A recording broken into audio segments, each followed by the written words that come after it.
আসসালামু আলাইকুম, জানিয়ে দেব সর্বশেষ আপডেট বাংলা সংবাদ। শুরুতেই শিরোনাম।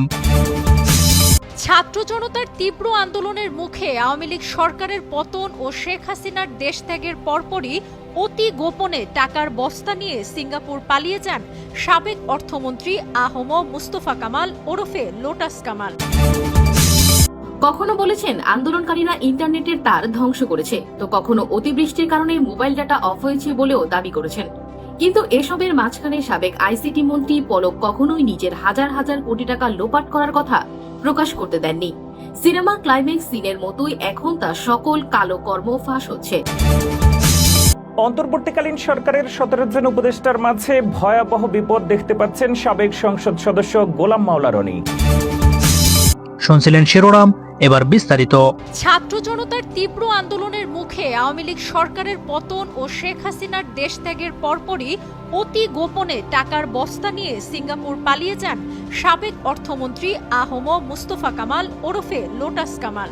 সম্প্রতি এ সংক্রান্ত একটি ভিডিও সামাজিক যোগাযোগ মাধ্যমে ব্যাপকভাবে ছড়িয়ে পড়ে, যাতে তার মেয়ে কুমিল্লা ভিক্টোরিয়ান্সের চেয়ারপারসন নাফিসা কামালকেও দেখা গেছে।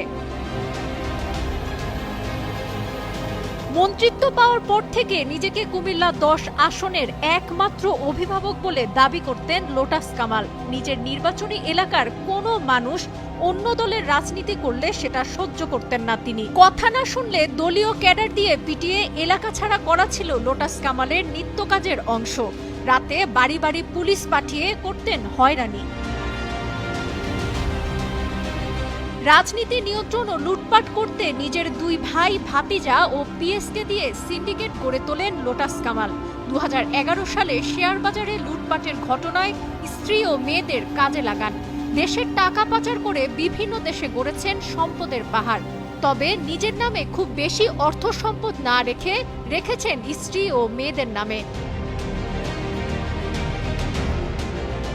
পরিবারতন্ত্র কায়েমের অংশ হিসেবে 2009 সালে কুমিল্লা সদর দক্ষিণ উপজেলা পরিষদ নির্বাচনে দলের সিনিয়র নেতাদের বাদ দিয়ে আপন ছোট ভাই গোলাম সারওয়ারকে চেয়ারম্যান বানিয়েছেন লোটাস কামাল। জীবনে কখনো ছাত্রলীগের রাজনীতি না করলেও উপজেলা চেয়ারম্যান হওয়ার পর ভাইয়ের নামের জোরে গোলাম সারওয়ার বনে যান স্থানীয় আওয়ামী লীগের অভিভাবক। 2017 সালে কুমিল্লা সদর দক্ষিণ উপজেলার 8টি ও লাকসামের একটি ইউনিয়ন নিয়ে গঠিত হয় নতুন উপজেলা লালমাই। লোটাস কামাল নবগঠিত লালমাই উপজেলা আওয়ামী লীগের প্রথম কমিটিতে সভাপতি করেন তার বড় ভাই আব্দুল হামিদকে, আর সাধারণ সম্পাদক করেন এপিএস KM সিংহ রতনকে। তারপর নতুন উপজেলা সাজাতে সরকারি বিভিন্ন প্রকল্প দেখিয়ে লুটপাট শুরু করেন মন্ত্রীর ভাই ও এপিএস। 2018 সালের নির্বাচনের পর এলাকায় আসা বন্ধ করে দেন লোটাস কামাল। তার পক্ষে এলাকা নিয়ন্ত্রণ করতেন ছোট ভাই গোলাম সারওয়ার, বড় ভাই আব্দুল হামিদ ও ব্যক্তিগত সহকারী KM সিংহ রতন নিয়ন্ত্রণের দায়িত্ব পান। কাগজে কলমে মুস্তফা কামাল এমপি হলেও নাঙ্গলকোটে KM সিংহ রতনই যেন ছায়া এমপি হয়ে যান। পান থেকে চুন খসলেই প্রতিপক্ষের উপর চালাতেন নির্মম নির্যাতন। কখনো বলেছেন আন্দোলনকারীরা ইন্টারনেটের তার ধ্বংস করেছে, তো কখনো অতিবৃষ্টির কারণে মোবাইল ডাটা অফ হয়েছে বলেও দাবি করেছেন। কিন্তু এসবের মাঝখানে সাবেক আইসিটি মন্ত্রী পলক কখনোই নিজের হাজার হাজার কোটি টাকা লোপাট করার কথা প্রকাশ করতে দেননি। সিনেমা ক্লাইম্যাক্স সিনের মতোই এখন তা সকল কালো কর্ম ফাঁস হচ্ছে।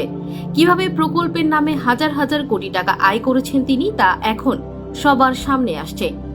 সংবাদ মাধ্যমগুলো নিজস্ব সূত্রের বরাতে প্রকাশিত প্রতিবেদন এই বিষয়ে বিস্তারিত তথ্য প্রকাশ করছে। প্রতিবেদন অনুযায়ী দেশের তথ্য প্রযুক্তি খাতে হাজার হাজার কোটি টাকার দুর্নীতি করেছেন সাবেক প্রতিমন্ত্রী জুনায়েদ আহমেদ পলক। তথ্য প্রযুক্তির উন্নয়নের নামে একের পর এক প্রকল্প নিয়ে বাজেট থেকে শত শত কোটি টাকা লোপাট করেছেন। তবে তার এই অবৈধ কর্মকাণ্ড পেশাগত দিকেই সীমাবদ্ধ ছিল না। দাবি করা হচ্ছে প্রতিমন্ত্রী হওয়ার পরে নিজের ব্যক্তিগত সম্পদ বেড়েছে বহুগুণ। এ খাতে ছিল না কোনো জবাবদিহি, স্বচ্ছতারও কোনো বালাই ছিল না। পলক সব কাজই করতেন প্রধানমন্ত্রীর পদ থেকে পদত্যাগ করে পালিয়ে যাওয়া শেখ হাসিনার তথ্য প্রযুক্তি উপদেষ্টা সজীব ওয়াজেদ জয়ের নাম ভাঙিয়ে। সরাসরি হাসিনা পুত্র জয়ের সঙ্গে সম্পর্কের কারণে কেউ কোনো কথা বলারও সাহস করতেন না। ফলে ডিজিটাল বাংলাদেশ বিনির্মাণ আর তথ্য প্রযুক্তি খাতের উন্নয়নের নামে গত কয়েক বছরে হাজার হাজার কোটি টাকা লোপাট করেছেন পলক। শুধু তাই নয়, একাধিক সূত্রের বরাতে নিউজ পোর্টালগুলো জানিয়েছে অবৈধভাবে অর্জিত অর্থ দেশের বাইরেও পাচার করেছেন এই খলনায়ক। অথচ সরকারের তথ্য প্রযুক্তি খাতের খোলনলচে পাল্টে দেওয়ার নামে তিনি প্রকল্পের টাকা মেরে ফুলে ফেপে ওঠেন অল্প সময়ের মধ্যেই। অভিযোগ উঠেছে সজীব ওয়াজেদ জয়ের খুবই আস্থাভাজন হওয়ায় কোনো কর্মকর্তা, মন্ত্রী, অডিট বিভাগ, এমনকি প্রধানমন্ত্রীর কার্যালয় পর্যন্ত তথ্য প্রযুক্তি খাত কিংবা পলককে নিয়ে কোনো কথা বলতেন না। নিজের অবৈধ আয়ের অর্থ বৈধ দেখাতে স্ত্রীকে উদ্যোক্তা হিসেবে দেখিয়েছেন পলক। বলা চলে একরকম শূন্য হাতেই রাজনীতি শুরু করেছিলেন পলক, কিন্তু সরকারি দলের অংশ হতে না হতেই ভাগ্যের চাকা ঘুরে যায়। কেননা এরপরেই পলক মালিক হয়ে গেছেন হাজার হাজার কোটি টাকার। সরকারি প্রাথমিক বিদ্যালয়ের সহকারী শিক্ষক হিসেবে কর্মজীবন শুরু করে উদ্যোক্তা হয়ে ৩-৪ বছরের মধ্যেই স্ত্রী কণিকা প্রায় ৫ কোটি টাকার মালিক হয়েছেন, যা তিনি হলফনামায় উল্লেখ করেছেন। এর বাইরে তার স্ত্রীর অন্তত আরও ২০ কোটি টাকার মালিক বলেও জানিয়েছেন একাধিক সূত্র। যদিও তিনি ২০১৮ সালে দেখিয়েছেন স্ত্রী কণিকা ২ কোটি ৬৮ লাখ টাকার মালিক। পরের বছর তা বেড়ে হয়েছে ৩ কোটি ৮৪ লাখ। যে কোনো প্রকল্প নিলেই তার অন্তত ১৫% দিতে হতো এই প্রতিমন্ত্রী ও তার পরিবারকে। এই খাতে প্রকল্প নিতে কোনো প্রকার জবাবদিহিতার প্রয়োজন হতো না, যার ফলে ইচ্ছে মতো প্রকল্প নিয়ে তা বাস্তবায়ন দেখিয়ে বাজেট থেকে বিপুল পরিমাণ অর্থ তুলে নেওয়া হতো, যার একটা মোটা অঙ্কের ভাগ পেতেন পলক। প্রকল্প নেওয়ার ক্ষেত্রে নিজেদের আত্মীয় স্বজন, বন্ধু বান্ধবকে কাজে দিতেন কোনো প্রকার যাচাই বাছাই ছাড়াই। ২০০৮ সালে পলক পরিবারের সম্পদ বলতে ছিল সর্বসাকল্যে ১৫ শতক মাঠের জমি, ব্যাংকে ৫০,০০০, নগদ ১০,০০০, ১০ ভরি সোনা, ২৫,০০০ টাকা দামের একটি রেফ্রিজারেটর ও ১০,০০০ টাকা দামের একটি মোবাইল ফোন। ঠিক ৫ বছরের মাথায় এখন তিনি ভিশন বিল্ডার্স লিমিটেড কোম্পানির ৮০% শেয়ারের মালিক। এখন তার সঞ্চয়পত্র আছে ২০ লাখ টাকার, ২৩,২০,০০০ টাকা মূল্যের একটি অত্যাধুনিক প্রাইভেট কার। মন্ত্রী হয়ে তার আর পেছনে ফিরে তাকাতে হয়নি। পাশাপাশি স্ত্রী ছাড়াও মা, চাচা, শ্বশুর, শ্যালক ও তার 5 স্টার বাহিনী সহ অনুগত কর্মীদের নামে বেনামে পলক শত শত বিঘা জমি কিনেছেন ও সম্পদের পাহাড় গড়েছেন তার নির্বাচনী এলাকায় ও এর বাইরে। অন্তর্বর্তীকালীন সরকারের ১৭ জন উপদেষ্টার মাঝে ভয়াবহ বিপদ দেখতে পাচ্ছেন সাবেক সংসদ সদস্য গোলাম মাওলা রনি। সম্প্রতি এক বেসরকারি চ্যানেলে সরাসরি ইন্টারভিউ প্রদানকালে এমন একটি মন্তব্য করে আলোচনার সৃষ্টি করেছেন তিনি। রনির দাবি, এই নতুন সরকার অলৌকিকভাবে ক্ষমতায় এসেছে, আর তাই তাদের খুব তাড়াতাড়ি অনেকগুলো মিরাকেল করে দেখাতে হবে, তা না হলে জনগণ তাদের উপর থেকে আস্থা হারাতে সময় লাগবে না। যদিও এই মন্তব্যের বিরূপ প্রতিক্রিয়ারও দেখা মিলছে।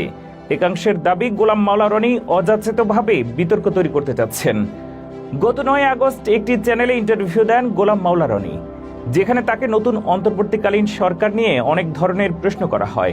তিনি তখন বলেন, নতুন এই ১৭ উপদেষ্টার যোগ্যতা, চেহারা কিংবা ব্যক্তিগত জীবন নিয়ে আমার কোনো মতামত নেই। তাদের সাফল্য কামনা করা আমাদের সবার একমাত্র ইচ্ছে। কিন্তু এটা মাথায় রাখতে হবে যে এই সরকার অনেকটা অলৌকিকভাবে এসেছে। গণঅভ্যুত্থান সফল হবে এই ধারণা কারোর কাছেই হয়তো ছিল না, আর তাই এখন হঠাৎ করেই তাদের উপরে অনেক বেশি দায়িত্ব চলে এসেছে।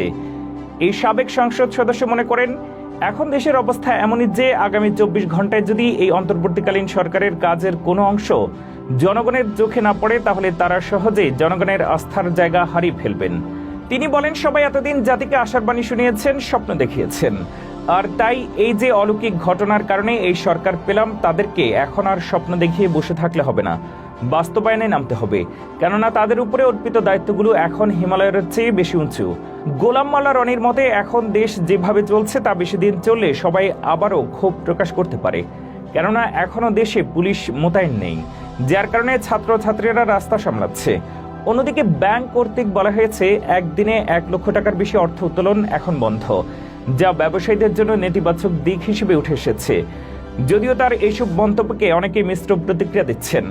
একদিকে তার বক্তব্যগুলোকে যুক্তিসঙ্গত মনে করা হলেও একাংশের মতে জনগণ এই সরকারকে সময় দিবে, কেননা এই সরকার তারা নিজেরা নির্বাচিত করে এনেছেন। একসময় পটুয়াখালী ৩ আসনের সাবেক সংসদ সদস্য ছিলেন গোলাম মাওলা রনি। বর্তমানে তিনি একজন রাজনীতি বিশ্লেষক, ব্যবসায়ী এবং টিভি পার্সোনালিটি। তিনি ২০০৮ সালের নির্বাচনে বাংলাদেশ আওয়ামী লীগের মনোনয়নে পটুয়াখালী ৩ আসন থেকে জাতীয় সংসদের সদস্য নির্বাচিত হন। তবে পরবর্তীতে 2018 সালের 26শে নভেম্বরে তিনি বাংলাদেশ জাতীয়তাবাদী দল বিএনপিতে যোগদান করেন।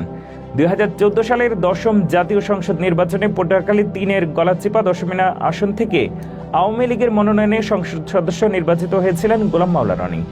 একাদশ সংসদ নির্বাচনে আওয়ামী লীগের মনোনয়ন না পেয়ে জাতীয় ঐক্যফ্রন্টের প্রার্থী হিসেবে প্রতিদ্বন্দ্বিতা করে তিনি পরাজিত হন। কয়েক বছর ধরে টেলিভিশন টকশোতে অনেকটা নিয়মিত মুখ হয়ে ওঠা গোলাম মাওলা রনি বিভিন্ন বিষয়ে সরকারের সমালোচনা করে আসছেন। ক্ষমতাচ্যুত শেখ হাসিনার স্বৈরাচারী শাসন সরাতে খুব তাড়াতাড়ি কোটা আন্দোলন এক দফা দাবিতে পরিণত হয়ে যায়, যার কারণে বৈষম্য বিরোধী ছাত্র আন্দোলনের ডাকে অসহযোগ কর্মসূচি শুরু হয়। এরপর 5 আগস্ট কর্মসূচির দ্বিতীয় দিনেই ছাত্রদের দাবির ফলাফল চলে আসে। এদিন ছাত্র জনতার আন্দোলনের মুখে প্রধানমন্ত্রীর পদে ইস্তফা দিয়ে দেশ থেকে পালাতে বাধ্য হন শেখ হাসিনা। তার পতনের পর দেশ জুড়ে বিজয় উল্লাসে মেতে ওঠে নানা শ্রেণী পেশার মানুষ। এরপর 8 আগস্ট রাতে শান্তিতে নোবেলজয়ী ডক্টর মোহাম্মদ ইউনূসকে প্রধান উপদেষ্টা করে অন্তর্বর্তীকালীন সরকার গঠিত হয়। প্রধান উপদেষ্টা সহ এই সরকারে সদস্য সংখ্যা 17 জন। এর মধ্যে 13 জন শপথ নিয়েছেন, যাদের মাঝে রয়েছেন 2 সমন্বয়ক নাহিদ ইসলাম ও আসিফ মাহমুদ সজীব ভুঁইয়াও।